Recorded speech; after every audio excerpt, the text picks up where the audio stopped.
so important to you? Just do what I tell you and stop asking so many questions. Jay!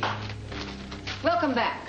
Good to see you. It's been strange not seeing you in your usual post these last few days. Were you away on business? No. I had some personal business to attend to. Well, I'm glad to hear that. I feared that you might be one of those selfless Girl Fridays with no private life of her own. Is there something I can do for you, Mrs. Walsh? I have come down to invite Mr. Kruger upstairs to be the first official visitor in my new offices. Well, he's not here, so I'm afraid he'll have to pass. Aha. Where is he? Off on a business trip to some remote corner of the world? Well, I know he's planning a trip, but there could be a good chance he may not be able to make it at this point, in spite of his plans.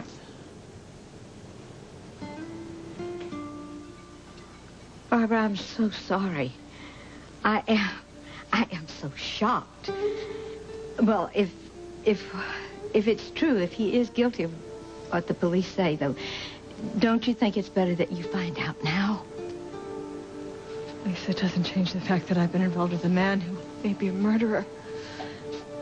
He came here and he begged me to go off to Montego with him. He left thinking that I was going to try to clear my schedule and pack up Jennifer and go with him. I think what bothers you the most of all is the fact that Gavin is Jennifer's father.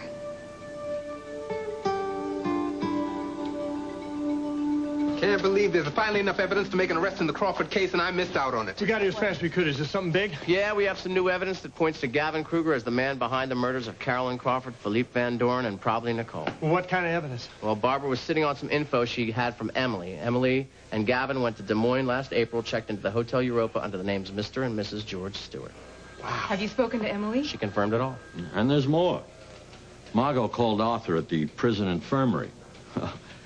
It seems getting stabbed last night brought about quite a change of heart. He admitted to Margot that Gavin has used the George Stewart alias from the time he worked with Claiborne to take over DeWitt.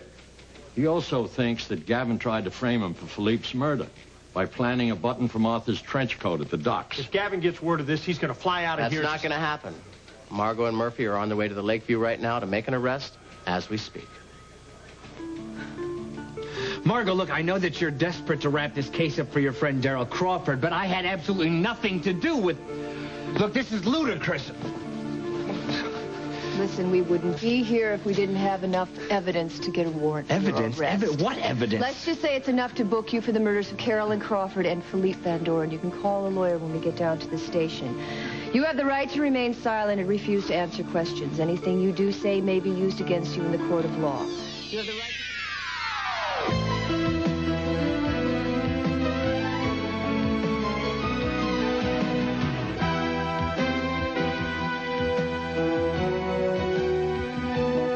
As the world turns.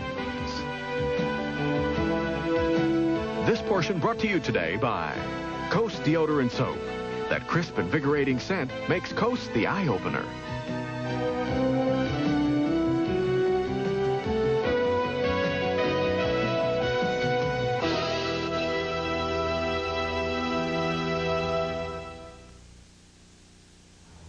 Barbara, I am so thankful you never told Gavin that he was Jennifer's father. Because if he should be guilty, then you don't ever have to worry about anyone ever knowing the truth. Excuse me. Yes, Deb. Hold on, I'll see. It's Tess. She's outside. Honey, do you feel up to seeing her? Oh, sure. All right, Debbie, send her in. Thank you. Barbara, does Tess have any idea what's going on?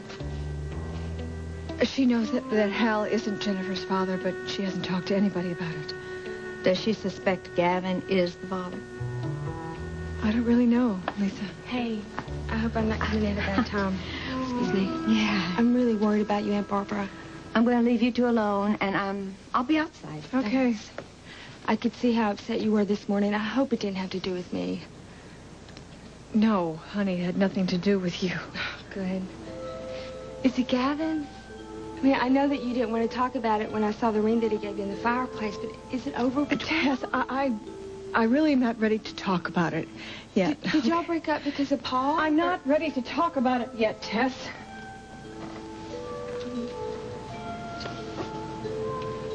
Well, maybe now you and Uncle Hallie can work things out. No, honey, there's no chance of that. I've made too many mistakes along the way.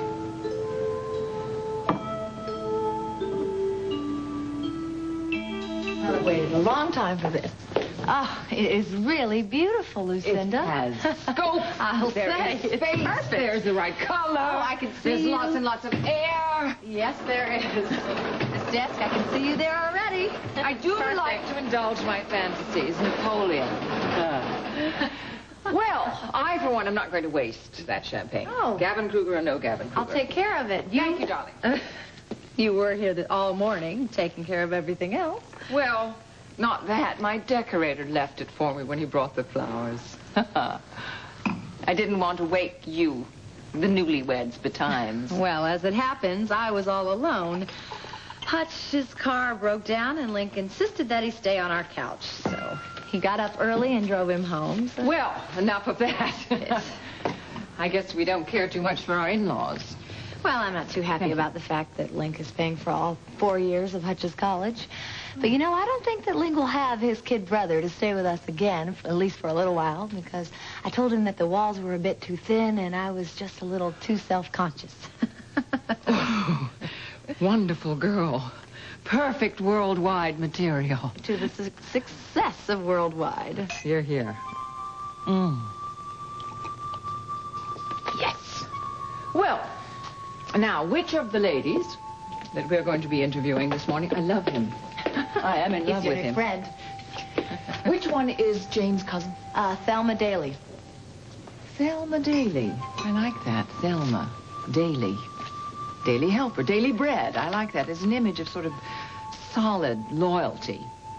Very good.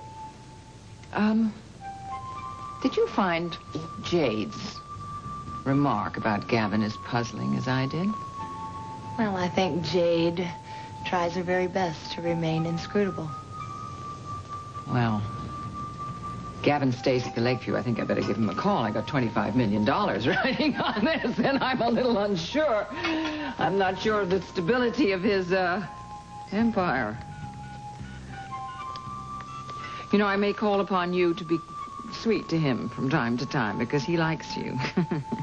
Hello, could I speak to Gavin Kruger? Ring his suite, please. Oh? Really? I see. Did he say when he was going to return? Just make sure that he gets the message that Lucinda Walsh called. Please call me. Thank you.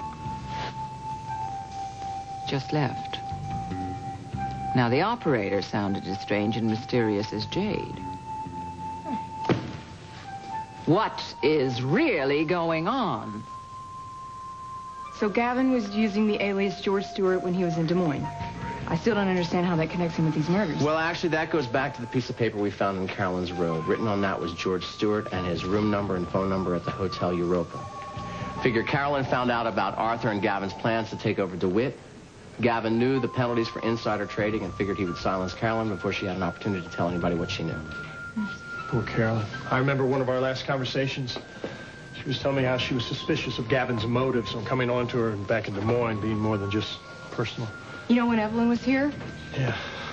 she said that Carolyn didn't want to tell you that Gavin had been very aggressive with her during the time that you were away on business. Maybe Evelyn could be a little more specific about that. Maybe, Tom, I should call her. No, and find don't out. do it now. It's not a good idea. Just hold off on that. Tom, Hi. I got a message your wife wanted to talk to me.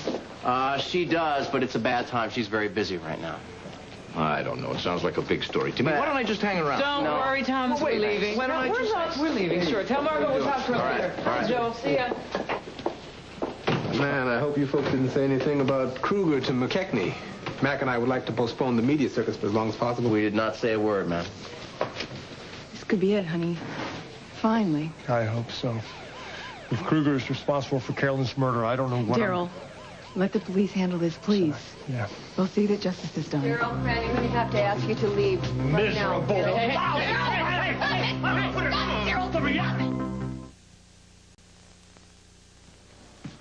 Hey, thanks for driving me over to Fashion, Fudge. Oh, that's no problem. You don't have to thank me. I can see how worried you were. Yeah, I was afraid that Aunt Barbara, after telling her the truth about Pa, was going to stop paying my tuition and send me back to Alva.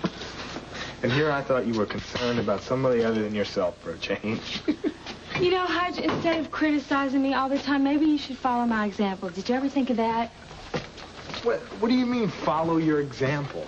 Well, here you are, killing yourself, studying all the time for that scholarship when Link is offered to pay your tuition. All right, well, first of all, I would be very proud to get my own scholarship. And second of all, now that Link's married, he's got other obligations and responsibilities. Me getting a scholarship would just make it easier for everyone. Easier on everybody but you, Hudge. I mean, Link, he has a great job working with Cal. Marcy's making tons of money, I'm sure. And how about those commercials? They're still running. He's doing a new one, too, for some DeWitt health cereal. That's great, see? Yeah, you know, I don't think Marcy wants him to work with Connor, though. Oh, Connor was so in love with Link. I know, and I like her so much. Yeah, me too. I just cannot seem to warm up to Marcy, and I think the feeling is mutual. Last night, I got the distinct feeling she did not want me to stay over. Oh, I can't believe Sean's gone again. Yeah, it was a pretty short visit. At least he managed to land a big promotion out of it. I'm sorry. I know you tried to talk him out of taking Gavin's offer, but to tell you the truth, I don't know if I could have passed it up either. Well, I wasn't the only one. Even Jade tried to get him to say no. Oh, Evan, I just wish I knew why she was so upset. Well, Jade's a complicated lady. And it's probably like Sean said. She probably thought she was in line for that promotion. I don't know. She sounded really scared when she tried to convince me to stop Sean from taking that flight to Tokyo. Well, listen, it's a done deal now. So try not to worry too much about it, okay? Yeah. So how about lunch before you go to class? Okay. Well, I'm glad I don't suffer from a lack of self-esteem. Listen, sorry. I can tell I'm going to have to bring out the big guns to try to cheer you up, and I just happen to have a guaranteed smile maker right here. Amber D'Amore, Orchards of Desire. I don't think I've heard of this one. Well, you shouldn't have, because it's not been released yet. This is your own private pre-publication copy. Oh, wow. Thank you. You're welcome. Oh. I knew I could count on old Amber to put a smile back on that pretty face of yours. We're about to release Orchards of Desire. It's the author's final book. Miss D'Amore has really had a very prolific career. Well, this is just a sampling. There are 60 other novels in the catalog. Why don't you read the other books? Get a feel for the D'Amore style in case you agree to write a sample for us. Mr. Simon, Ned. This is all... It's very flattering, but I have to be honest with you. I wouldn't expect anything less. Thank you. I mean, but I could never imagine writing anything like this. I mean, it's not that I look down on romance novels, mind you. I mean, I couldn't because... Well, I've never even read one. Emma, I'll be honest with you. I wanted to make this offer as soon as I started reading the stories Seth gave me because you have a natural romantic bent. I can only write what I know about. That comes across. That lovely story about the young couple who tried to make it as farmers and they had to put their daughter up for adoption. My husband, my late husband and I were the couple who adopted that little girl. I mean, it's a true story. It's my daughter, Ida. I believe you met her in New York. Well, I mean, It's a true story out of my own experience. And, well, that's exactly what I'm trying to say about this kind of writing. I mean,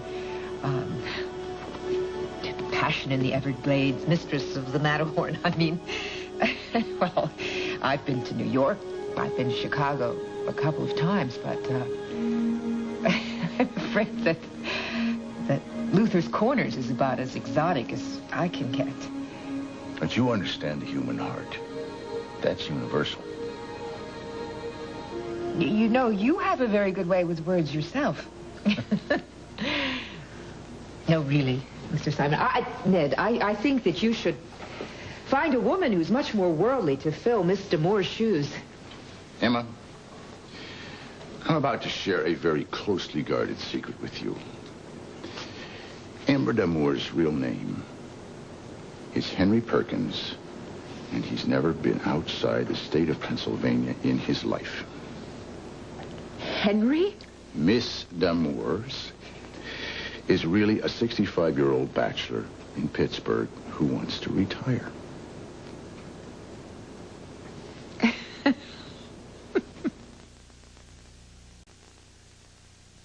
No, Link, I don't know what time I'll be able to leave, but I'll meet you and Cal and Senator Hickey for dinner if and when I can. No, Steve Hennessy canceled our lunch engagement. Why? Listen, I hope you're not trying to check up on me. Look, Lucinda's waiting, and I have to go. We'll talk soon. All right, bye-bye. Here's the material on Cowan Express. Okay, I'll familiarize myself with it right away. Problems with a jealous husband? Oh, well, he's not too happy about the fact that Steve drove me home last night. We'll nip that in the bud, dear.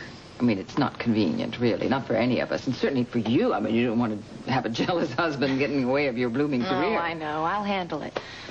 On the other hand, dinner tonight with your husband and Cal Strickland and Senator Hickey, that might be a very good idea. Senators can always be useful, and I'm interested in Strictco.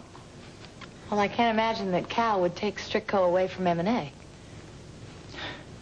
M&A can keep his stateside business. It's the international connection that I want.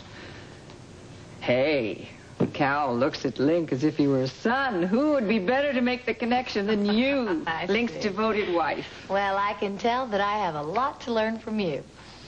Okay, get cracking on Cowan. Okay. I have something I have to do. Onward and upward. Yes.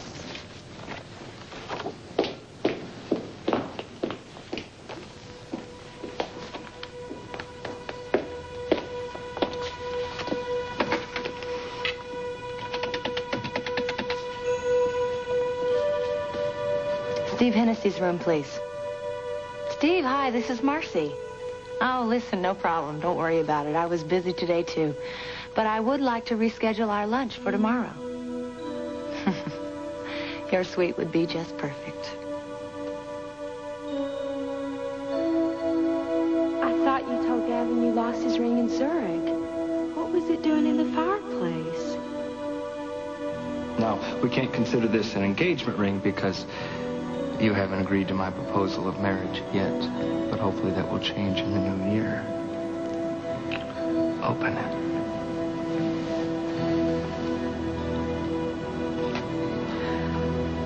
Oh, it's absolutely breathtaking.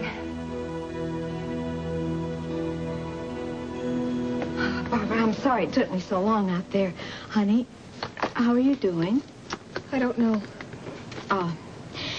Look, Vicki Harper called. Oh. She wants to see the line. I can't deal with her. You know, Vicki was another one of Gavin's deceptions. He said that he hardly knew her, but Hal told me that she and Gavin had been together more than once. How could I have been involved with a man who lied to me so much, Lisa? How? Come on. You're going to drive yourself crazy if you keep on asking yourself questions that have no answers. I got to call the station. Uh-oh.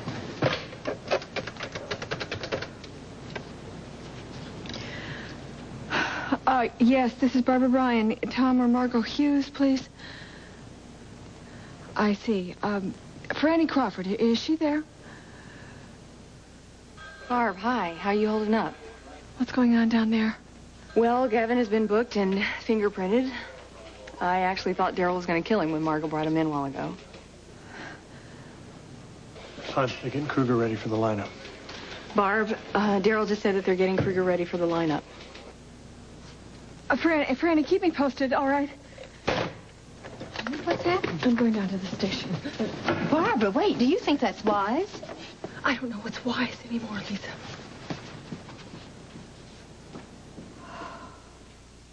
These are Mr. Kruger's appointment books for 91 and 92. Thanks. We'll need the phone and all checkbooks and financial records, too. What dates are you most interested in? Everything from April 1st, 91 to the present. It may take some time to get all the financial records. We do keep most of our records at the Zurich home office. All the reports here pertain to the riverfront development. What about the South Korean division? Isn't that handled by Walsh here at Oakdale? Yes. Some of those reports should be here, too. Well, I hope the elusive Mr. Kruger has returned. Well, Detective Higgins. Miss Walsh. It's your regular beat. No. I'm going to check the desk in the reception area. What's going on? Gavin hasn't returned yet, Mrs. Walsh. I'll show you out. No. He won't be long. I will wait. You're going to have a long one, I'm afraid. Mr. Kruger's been arrested for murder. Okay, come on in, Miss Martell, and stand right here. Now, I know this is kind of weird, but it really is a one-way glass. They can't see us, they can't hear us. Mac, we're set. Okay, here we go. Take your places, please.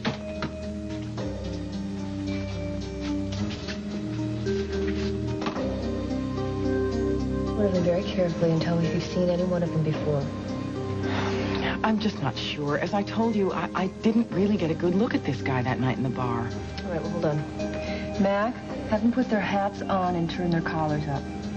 Would you put your hats on, please, and turn your collars up? How's that? I don't know. Could they turn to the left? Mac, have them turn to the left.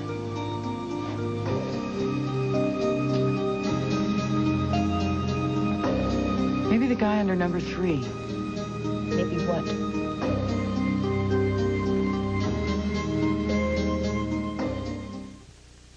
And now part 2 of As the World Turns.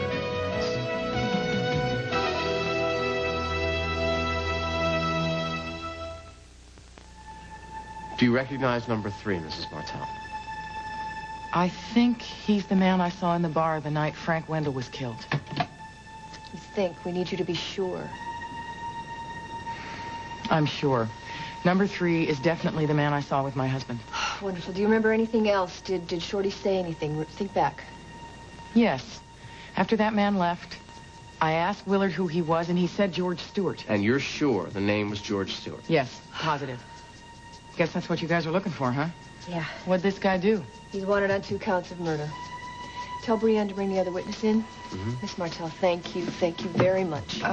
So I'm going to be in some kind of protection program? Yeah, until we need to come back and testify. Sorry, I thought you were done with this witness. We are. Silly. Looks like I was wrong, thinking you killed Willard. Shorty was my friend. Thank you. Whoa, just like some movie. What am I supposed to do? Just look carefully at these men. See if you recognize one of them. Yeah, number 3. What about him? I don't know his name. I think I saw him at the yacht club last summer where I went to find Dana. Seen him anywhere else? I don't know. I remember thinking that day that I've seen him before. Right, I think I saw him at Shorty's bar once, too. Maybe seeing Karen brought it back to me. I remember seeing him, number 3, talking to Shorty and Frank Wendell in the back room one morning when I went to get my pay. When was that? Pretty sure it was last spring. Be more exact about that? I'm not sure. I remember he had on a hat. His collar was turned up just like it is now. I remember thinking it was pretty weird because it was a really nice day out. I mean, it was warm, sunny. His name is George something. What? Yeah, I remember I heard Frank call him George. Do you remember anything else about that morning? Nope.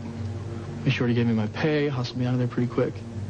He called me later. He wanted me to come by the bar that afternoon because they had just... That's all I remember. Come on, Billy, come on. You're doing a great job.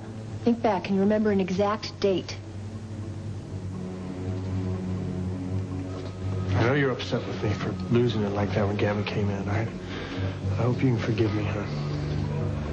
You know, Daryl, I do have some idea about everything that you've been going through, everything that has been turning up inside of you. But I love you. I could probably forgive you for just about anything.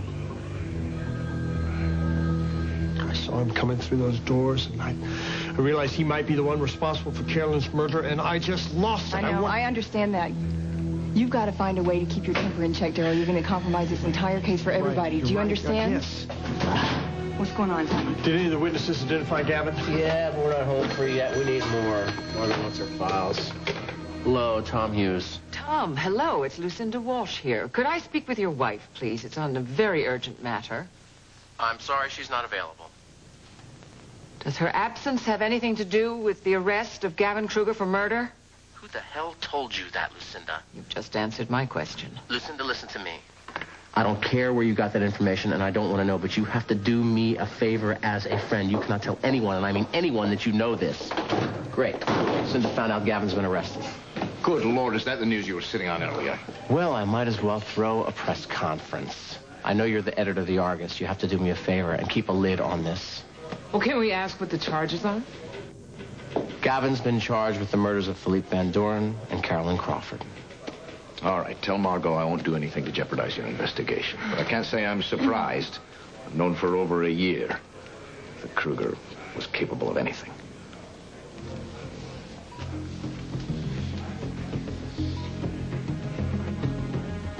Billy, think back. You said you went into the bar to pick up your paycheck. When did you normally do that? Morning, afternoon? No, I usually picked it up at night when I reported in for work. But that morning... Wait a minute, let me think. I needed my money early that morning because I had to pay my taxes. I had my return with me. I went to the post office right after to get a money order to mail it in. So it had to be the morning that my taxes were due. So it's April 15th. Yeah, it was the morning of April 15th.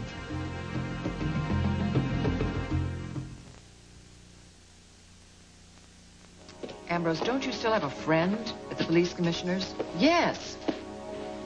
There's absolutely nothing unethical about it. I have a considerable investment here. I'm protecting my new company. The police are downstairs in Kruger's office, swarming all over it, going through his files. Who knows what's going on? Marcy, even though we've signed this contract, I think it's best to honor your agreement with Lucinda. Go to work for her at this new company she's starting, so when you do come to work for Kruger Industries, you'll be that much more valuable to me. Well, my darling, just find out whatever you can. It would be much appreciated. Bye. And give my love to Jane when you see her. Excuse me! Knock, knock! What's that? Is anybody here? It's time for your appointment with Jane's cousin. We're in here, Miss Daly. Hello. Oh, hello. Well, very nice to meet you. You're a whole lot younger than Jane. That's Mrs. Walsh at the desk. Oh, of course it is. Now you fit the description. Very nice to meet you. How do you do? I am Lucinda Walsh, and this is Marcy Breen, who's an executive.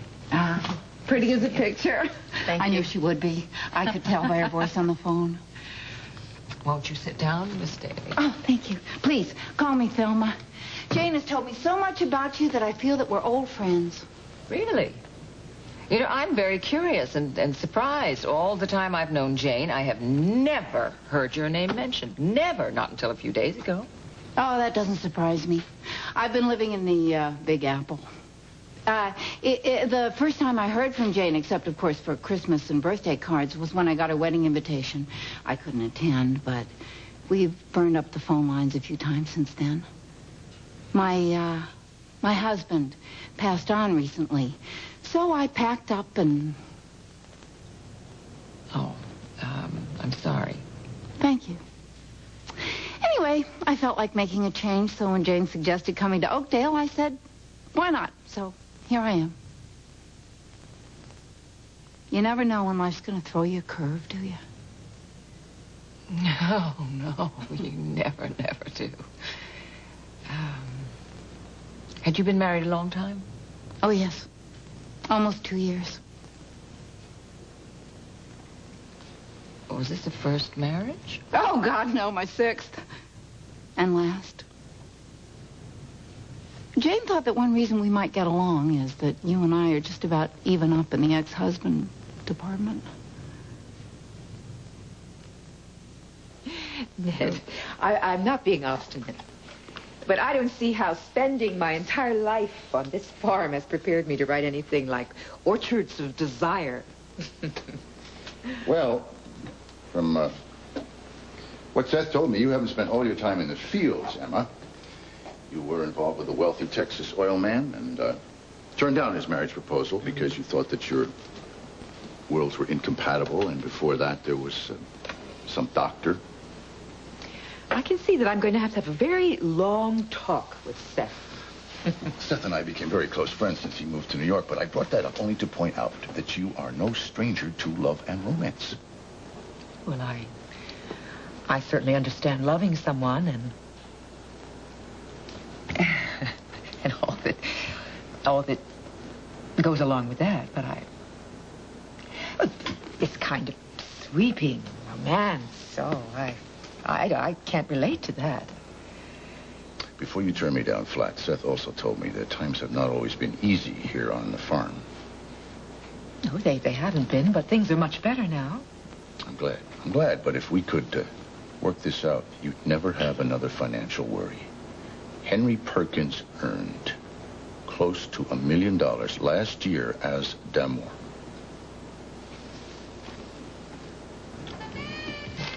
Hutch, I hope we can spend some time together tonight after that drama club meeting with Meredith. I need some serious cheering up. All she did was go on and on about Romeo and Juliet.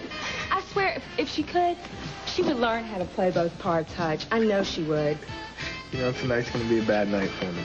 No, you're kidding. I'm sorry. No. I have a big botany exam tomorrow morning, and you should also try and spend a little time alone with your Aunt Barbara and see if you can find out what's really bothering her. Hutch, I already know what's bothering her, but I really can't tell anyone, but I really wanted to tell you. Then don't tell me. No, listen, Hutch, we said that we were going to be honest and open with each other from now on. Just listen, okay? What's bothering Aunt Barbara is Gavin. She broke it off with him. Really? I found the ring that he gave her in the fireplace last night. That gorgeous diamond emerald ring covered in ashes. That's terrible. I know. Hey, Courtney. Hey, Courtney. I hear your brother's in town. Oh, well, he was, but actually I'm kind of worried about him. I got to make a phone call. No, I just don't get her sometimes. She must enjoy having guys fight over her all the time, like Andy and Evan did at the Valentine's Day. Oh, I don't think so. Courtney's a nice girl. Too nice for her own good sometimes. Well, I tried to stop Sean from going, but he wouldn't listen to me. I even drove out to the airport. He got on the plane anyway, though. Sorry I worried you, but I think Sean will be fine now, Courtney. Really? Yes, a great deal has changed since I talked to you. But I can't go into it. I have to go, Courtney. But you don't need to worry about Sean now. Take care. What can I do for you, Evan? Well, it's a little early for spring cleaning, isn't it? Just some reorganizing. I was hoping to see Gavin for a minute or so. Well, I'm afraid he's out of the office. When's he going to be coming back in? I really don't know. Perhaps I can help you. Well, maybe you can at that. Do you know the file that I loaned Gavin? The DeWitt file? Yeah. Well, I know he just wanted it to get a better sense of what Walsh could do for his South Korean division, but people could easily get the wrong idea. You're right. They certainly could. I'd hate to see Darryl Crawford's reaction. Yeah, me too. Well, even though Gavin gave me that file back, I'd hate to think of what people might think if they knew he had it in his possession or that I gave it to him. Don't worry. I promise I won't say a word. Great. Thanks. Evan, wait. Gavin obviously didn't tell you that he had me make several copies of that DeWitt report before he returned the original to you. I'm afraid I have no idea where those copies are at the moment.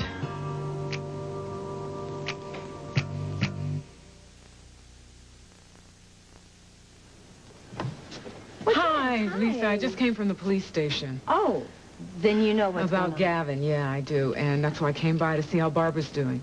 Oh, that was very sweet of you. Barbara, well, she went to the police station. It must have been hours. You should have seen her there. Oh, well, it's a madhouse down there. You know, reporters everywhere demanding information. We probably just missed each other. Miss Duncan. He, is at the station. He needed to talk to Margot. Listen, Lisa, I was wondering if you'd had the chance to talk to Duncan about what we discussed.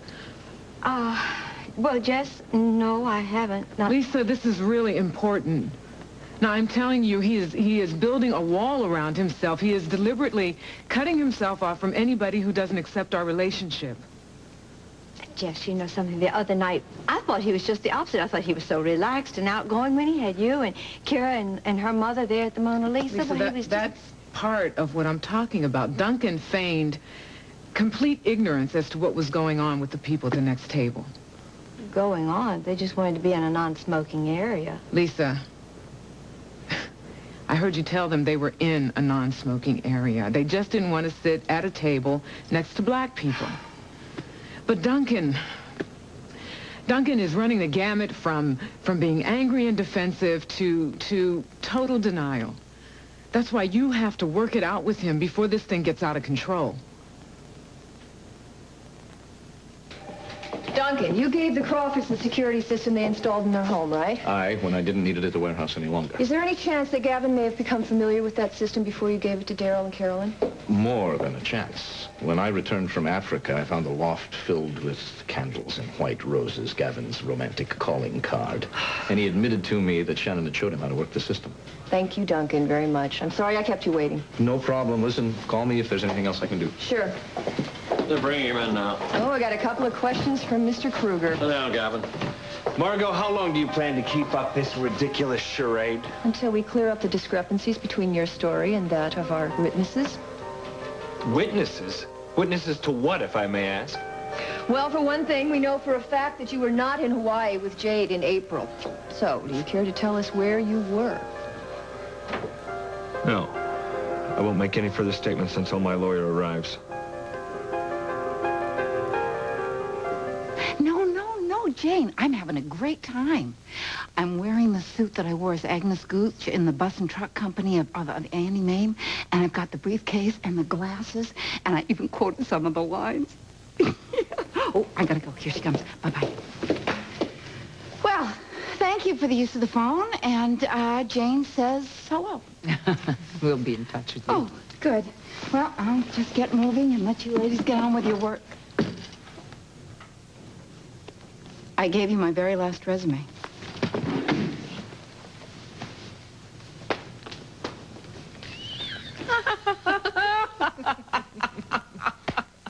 If I didn't know that she was Jane's cousin, I'd think she was right out of Central Casting.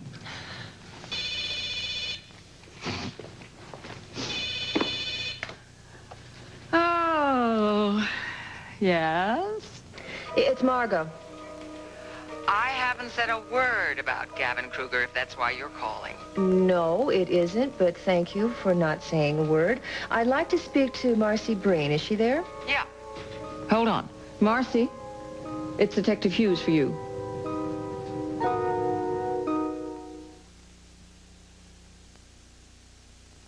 Hello, this is Marcy Breen. Hi, Marcy. I need to ask you a few questions. Is it about the Gavin Kruger case? I guess Lucinda didn't keep it to herself. Yes, it is. I need you to come down to the station. Well, I really don't know anything about it. Marcy, your name was found in Gavin Kruger's appointment book. You had a meeting in his office on November 5th at 12:15? Yes, taking meetings with Mr. Kruger was all part of my job at Walsh. But, you know, I don't really recall any of the dates. Well, I'm sure if you check your own date book before you come down to the station, it'll jog your memory. Okay, I'll be there soon. What is that all about?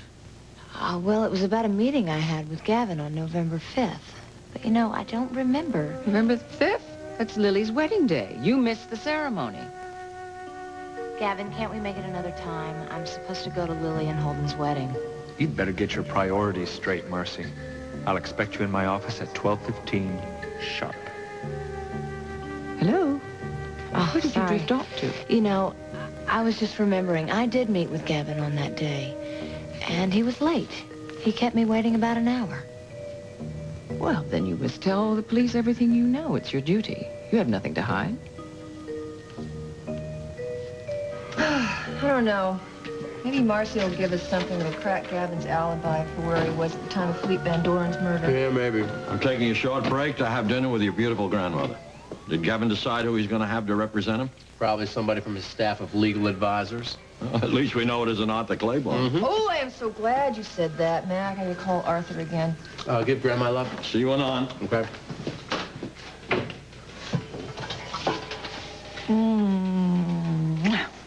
What's this? I like this. Oh, honey, I think we finally got our man. Sorry to barge in, but Gavin Kruger's lawyer is outside. Emerson Gallagher.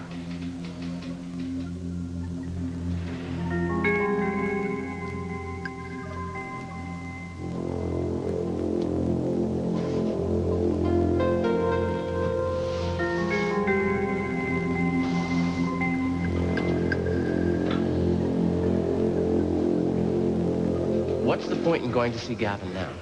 I have to convince him that nothing has changed, so he won't tell Daryl and Franny the truth about Jennifer. Don't you think it would be a lot easier if you just let...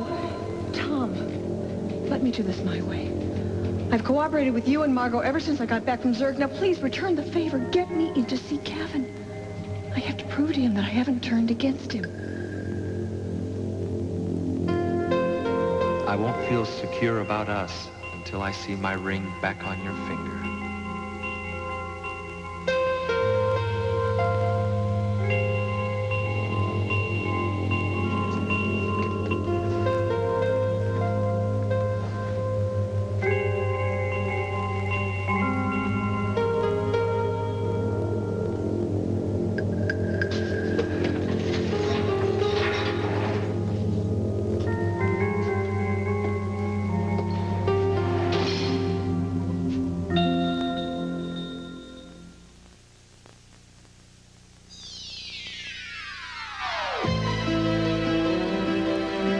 Stay tuned for Guiding Light, next on most of these CBS stations.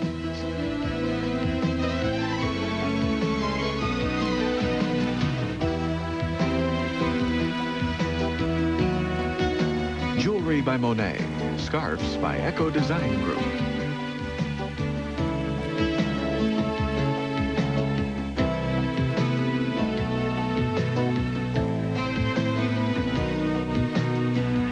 Join us tomorrow for the Emmy Award-winning As the World Turns.